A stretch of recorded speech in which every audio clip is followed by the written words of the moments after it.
Hello, Arian ബ്രാസാണ്.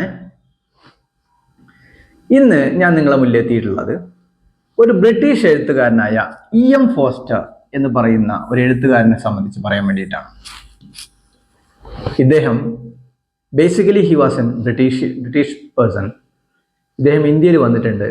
ഇന്ത്യയിൽ ഇയാൾക്ക് സുഹൃത്തുക്കൾ ഉണ്ടായിരുന്നു. ഇയാളുടെ 2-3 കോട്ട് ഉണ്ട്, വളരെ പ്രധാനപ്പെട്ട 2-3 കോട്ട്. ഒന്നാണ്, property creates men of weight. സമ്പത്ത് മനുഷ്യനെ വേറെ ഒരു തലത്തിലോട്ട് അവന്റെ മാനസിക സെറ്റിനെ വളർത്തും. ഞാൻ ഒരു സമ്പന്നനാണ്, ഞാൻ ആരോഗ്യമായിട്ടുണ്ട് എന്നൊരു തോന്നൽ അവന് വരും. That is the first change of property. Number 2, he needs to make its larger. അത് വലുതാക്കണം എന്ന് അവന് തോന്നും. ഇതാണ് രണ്ടാമത്തത്. മൂന്നാമത്തത്, he needs others' property